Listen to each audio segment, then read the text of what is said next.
This is the Front Porch Podcast. I'm Jessica Alarcon, and today I'm here with Patris Miller at her studio. So hi, Patris. Hi, Jessica. Really nice to see you, and thank you for coming to talk to me today. To begin a little bit, can you tell me something about yourself and how you ended up here in Oak Park? Let's see. Well, I moved here to Sacramento in 1986 after graduating from college, and I was living with my aunt in Fair Oaks. But I was really at that time interested in the inner city and getting involved in inner city ministries. And at that time, there was a large influx of Southeast Asian refugees, and I just became very interested in their culture and the people and the language. And so being out in Fair Oaks, I was a little bit isolated from the big urban area.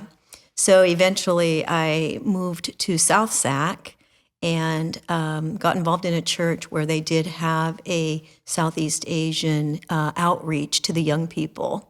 And so I did that for several years and then got married, and we bought our first house right up here in Oak Park. And I've been here ever since. Was there a particular reason you chose Oak Park? Well, my husband's family lived here, and I really loved the area. It was still a little rough at that time, but I really loved the idea of just being in the city, the inner city, and I don't know, seeing if I could make a change somewhere in the community. What kind of things have you been involved with in the neighborhood? So, back in those days, I wasn't an artist at that time. I was a teacher. I was a language development specialist up in the North area. So I was teaching full-time. But when we moved to our present location in 96, over on 2nd Avenue here, we bought a condemned crack house. And so we, my husband and I and his father and our friends, ventured out on rehabbing this condemned house.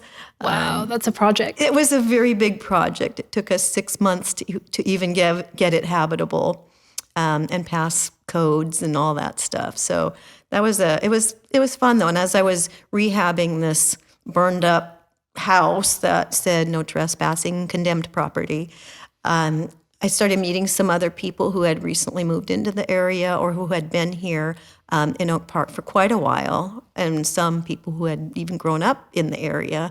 And even though there was, it was rough at that time. There was a lot of crime. There were a lot of issues.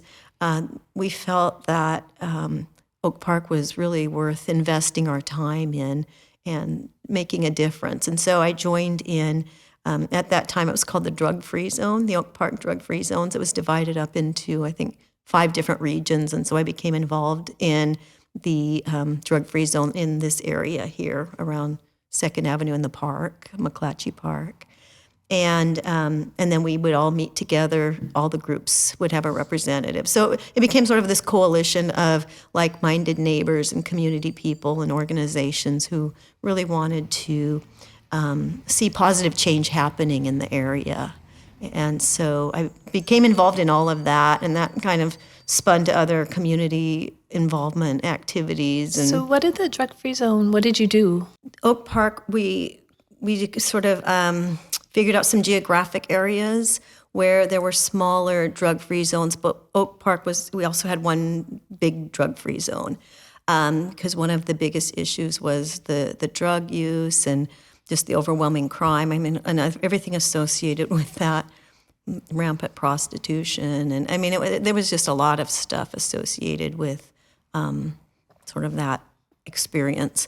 So it probably became one of the most core issues at the community at that time, or at least for a large number of people living here. So we would meet once a month as just the whole Oak Park drug-free zone. And at first we would meet kind of in some different areas, but we ended up over at the park, McClatchy Park. There was called the PAL. It was the Police Athletic League. It was this old beat-up building. It's torn down now, but we met in there just as a whole. All the zones would come together. and we met there once a month. And then if there were certain specific issues to, say, a certain street, then the individual zone might stage something, and then everyone was invited to come, but it was specific to that area, or that street, or maybe that issue. And so we would meet once a month with police officers, code enforcement. We met with city leaders. We met with just a whole variety of people to work together to find solutions and just work on just coming together as a community to see what we could do to resolve and improve some of the issues that were affecting the area. Okay, that's so interesting. Yeah. And so you said that changed over time. You got involved in some other things? Yeah, and so after that, during that, I became involved in other Oak Park organizations and endeavors and things like that. And at that time, we were a project area. What is it? I forget what it's called. It was a project area development something or other through the SHRA. And so they had an advisory arm called the Project Area Committee. So I was part of the Oak Park PAC for quite a while as well. And so we would advise the Sacramento Housing and Redevelopment Agency on just different projects they were proposing, just to make sure it was community-centered, community-based, and that it was reflecting our values and what we wanted to see, rather than just a city organization coming in and saying what they're going to do. So that was really exciting, and then just getting involved in a lot of different neighborhood projects and things. So it was a lot of fun. I had a lot of fun. I met a lot of people, met a lot of connections. Thought about, maybe I'll get into politics, or I was kind of just toying with different ideas, and just, it was really super busy, but really rewarding, I think, to be part of that larger picture of what was happening around the area. Did you feel like there was a lot of cooperation among the neighbors for There that? was, yes. It was really, I think, a special time where we all just felt like, this community is worth getting involved in, and having some successes along the way, small successes, or just getting to know neighbors. Yeah, getting to know neighbors. It brought us all out to the street level, and just kind of doing fun things as well. Okay, and so moving on from there, this was like the 2000s. That probably would have been 96, 97, maybe 1990. Okay, late 90s. Probably. And then, and it still went on. And I think maybe sort of that whole concept of the drug-free zone morphed maybe into what's now the Oak Park Neighborhood Association. It's kind of probably a winding path that got there, but we don't have the Oak Park drug-free zone anymore. I'd never heard of anything like that. It was a nonprofit, I believe, or whatever, and then just dissolved, or they filed the paperwork and they dissolved that. That sounds like a very 90s era, a name of an organization. Yeah, drug-free zones. Yeah. And you can still see signs. I think at the park there might still be a drug-free zone possibly sign there, or you might see them around. Just holdovers from that era. Yeah, interesting. So you said at that time you were a teacher and not an artist. So how did you become an artist? So I always loved art as a kid, and my mom encouraged creativity and all that. But I never pursued it really, even though it was one of my first loves. I had gotten involved again with the Southeast Asian refugee community, and was doing language development in the elementary school with a new refugee population. So I really enjoyed that. But it was really when my mom passed away from cancer that I began to question what was my real purpose and passion in life. And I'd been doing the community involvement here in Oak Park. I was doing the teaching, and I loved all of that, but just seeing her on her deathbed made me start thinking about, well, when I'm on my deathbed, what do I want my life to be about? And it took about a year of soul searching and really asking that question, and just seeing my mom transition from this life to the next. Really, it hit me so hard. Mm-hmm. So I get kind of emotional about this. Sorry. Thank you for sharing. Yeah. But, I was just, actually, somebody I had met who was involved in the drug-free zone. She was quite an active person. She was taking ceramics classes at Sac City College, and she said, "You should, why don't we take an art class over at City College?" And she said, "There's this drawing class I'd like to take." And I was like, "Oh, okay, that sounds kind of fun." So I did, and fell in love with it right away. And I said, this is what I want to do. I want to get back to my art. I want to get back to my love for art. And so I started taking a few classes at City College, and I went part-time at work so that I could have more time to devote to, I was still involved in community activities too, and I couldn't do all of it. But I began to feel the pull from being more community involved to more of that love for art and that passion for art. So I just started taking classes at City College and working part-time. And I had been working, I got another not part-time, but I did a short-term job position at the State Department of Education. And it was about that time that Governor Gray Davis was making cuts all across the board, and my job there got cut. So I said, well, here's a chance to... Great big shove to do something different. To do something different. And I said, okay, leap, and the net will appear. And I'm like, okay, I'm going to do it. So I left the education profession and said, I'm going to pursue my art full time. And the house that we had fixed up, the old condemned crack house that we fixed up, they're called high water bungalows or something, high water deltas, I can't remember, but there's a lower space down at the bottom.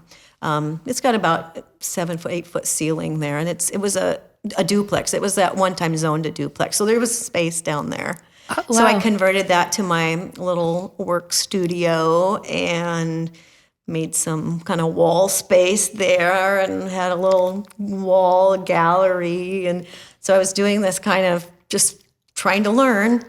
Like, here I am, I'm just going to be an artist full time. That's really brave. That's a courageous thing to do. It was very courageous, and it took me a long time to come to that decision. Mm-hmm. And it was hard, it was a little hard giving up the paycheck and all of that, and that certainty. But I remember even hosting a couple little art shows down there in our basement there, and inviting some other artists, some people I knew from the community here too. And it was like, so I was just kind of like, okay, this is what you do. This is how you become an artist. So then I was working in my home studio for about 2 years. And then I went to study with an artist, a master artist in downtown or midtown area at SN12. And that was where I really learned. I think I really started learning art, like in a really fundamental, profound way. Just really, really upping my level of knowledge by studying there. And so we kind of created this art hub down there. It was really exciting times. And I was like, this is really great. It was like, yes, this is what I am meant to do. And became like this real central art hub there. And then that master artist, he eventually moved out, and I took over that whole building. Like, what am I doing? But I did, because there were 4 spaces in there, and I had never done business before. I had no clue that art was this level of business. I'm like, I just want to paint. I just want to draw and paint. Now I have to do all this other stuff. So I really learned through the School of Hard Knocks. Oh, no. About some ideas that you take to run a business per se. There's city fees, there's permits, there's all kinds of things. You can't just say, You can't just do? Can't just do it. Yeah. There's books and there's files and there's business tax and there's taxes, all that stuff. And I was like, what? So, so I kind of really got my feet just muddy down at that space. But my heart was always here in Oak Park. And every time I would drive to go to that studio, I would be like, I just wish I could lift that building up and place it right here in Oak Park. And just, I wish I could have a space here in Oak Park. Why does that make a difference to you think? I think just because I love the community. I love Oak Park. I love being here. And my heart is here. Mm-hmm. And I just, I think that I loved being downtown. I loved being in Midtown. It was really fun, but I really wanted to be here. I don't know. I guess it's just something in me. I wanted to be, I guess, in a place where I knew neighbors and maybe neighbors would come in or I would see people and I have that sense of community. Mm-hmm. Being in Midtown, it's such a huge area that I felt like it was really hard to connect with the larger community there. A lot of people who are transient, they're there to work or come and go. Yes. We had our art community there because we had artists from all over Northern California because it was when the master artist was there, it was really kind of a high-end, there was some high-end stuff going on and art produced. It was really great. It was really great. But as far as connecting outward, I didn't have that, and I missed that. So my heart was really longing to be back here. So I thought, well, I'm just going to start looking around and see what's around. And I kind of felt like Goldilocks. I'd be looking, and this place is too small. This place is too big. Mm-hmm. And then I knew the owners of this building. They're my neighbors too, and they'd kind of been involved with the neighborhood association and all that. So they'd been here for longer than I had been. So I knew them, and they had this building here, and it was already occupied, but their tenant wasn't. I don't know. There was an issue with it. Something I don't know. That's not my problem. But the building became empty. And they said, would you like to come and move your gallery and studio over here? And I was like, okay, this is the perfect place. This is my Goldilocks moment here. A beautiful space. Well, it's a really nice building. It was a gorgeous building, and it was a mess inside. Oh. And it took several months to just get it cleaned up, get it ready for everything. And God bless my husband. He helped so much with all the other stuff, but that's not gallery art hanging related and all that, and kind of transformed it. But I was sort of like away from my community, our art community, and they were still, a lot of them were like, well, is it safe to come to Oak Park? Because none of the surrounding area was really built up yet. When was this? Now, I moved here in 2012. Okay. So it is my 10-year anniversary this year. Been here 10 years. And there was not a lot of development yet, although I knew it was coming. Wasn't that scary then? It was still, it was... it wasn't. I didn't think it was, but people still had that stigma. Well, I know that there was still that stigma because I moved to the neighborhood in 2008, and okay, you know, yes, there was some people who were looking kind of sideways, like, "You want us to come see you where?" Yes, exactly, yes. And they're like, "If I come, do I park my car? Is my car going to be safe?" Whereas I knew I had already seen the transition. It was changing. It was much safer. Yeah, by 2012, it was much better. It was much better. It was, and I was like, "Of course, you're fine. You're fine." I guess because even one tenant who had this building in the 80s, they eventually just moved because it was so rough, and their employees were getting held up and robbed. I mean, it was really crazy. You know, it was a crazy time back then. And so people still had that stigma of, well, we don't know if we want to come to your studio here, Patris, over here in Oak Park. It might not be safe. And just convincing people to slowly, you can come. It's okay. It's okay. So it was a slow start. It was a really slow start to build the business and just kind of get my footing. But I loved every day walking here to work. I loved it. I loved seeing my neighbors, you know, saying hi, walking by. And I was just like, I'm home. I am home. That's wonderful. Yeah, yeah. And I jealous. and I thought, you know, I'm full circle now. I am full circle, and if I die here, I'm happy. This is great. This is my life purpose. So just continue to build the business, to reach out, to see what I could do to make it financially stable. Yes. Yes. Well, I imagine that's a challenge. So I'm looking at your pieces behind you, and I see you've. I recognize scenes from the neighborhood and then also nature. So, I mean, beyond just loving the craft, what is it that inspires you to create the pieces you make? Yeah. So I love landscape painting anyway. I'm growing up in Northwest Montana. It's imprinted on my heart and my brain. I can't shake that ever, ever, ever. So landscape's my passion. But I love just the architecture of Oak Park, and I love painting the neighborhood. I love creating images of the area. And so 3 years ago, I created a body of work that I called the Broadway Rain series. And I have a few remaining pieces here. The rest have gone to homes, which is wonderful.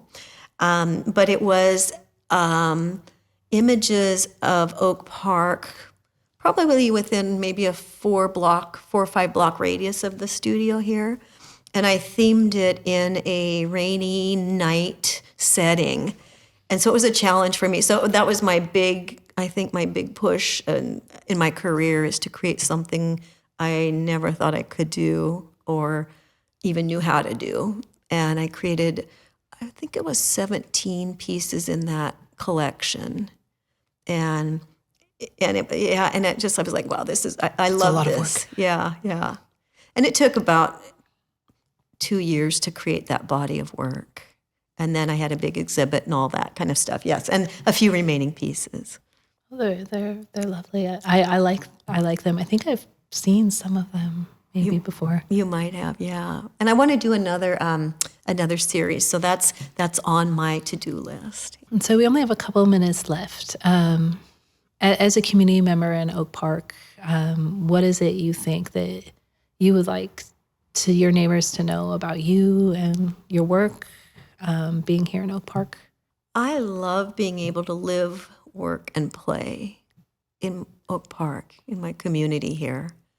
To me, I love coming here. I love this building. I love the architecture. I love being part of the Oak Park Business Association. I love knowing other business owners. I really enjoy knowing people in the community, my neighbors.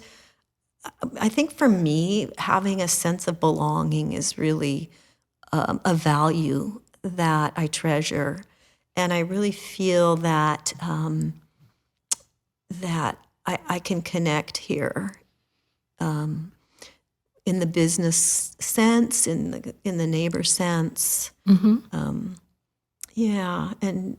now that things are, we've got coffee here now. In our park. We've got good coffee. More than one. We've got more than one. We've got some nice food, right? I can walk to go get something to eat. You know, I can walk from my home to here without being harassed. So it's been it's tough. It's still, it can still be tough. And it was tough in the early days. And A lot of people left because it was hard. It was really hard. But I always felt that this is where my heart is. And I think it goes beyond just the place. There was the connections of the people too, knowing people. And I just really feel like, Oak Park people who've been here, who've kind of been through that, there's an authenticity that we've been through something together. And maybe that those friendships that we formed in the early days when it was really hard still last. Mm-hmm. Yeah.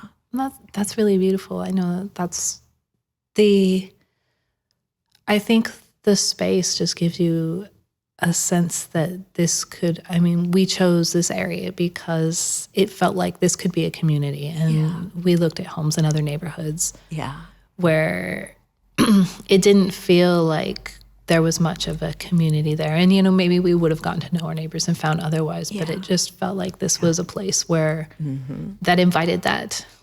Yes, I totally agree. So, and we walk our dogs around the neighborhood, and we try to make it really a point to say good morning to everybody. Even though some people are, they've got their head down and they don't want to say anything. You don't know how somebody might go, oh, that felt nice.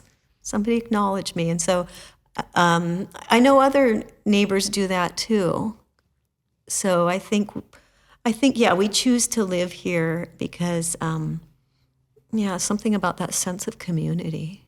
Well, thank you so much for your time, and I've really enjoyed hearing your story and getting to know you a little better. Yeah, thank you so much. It's been quite an honor, and I really appreciate what you and you're doing in the community, and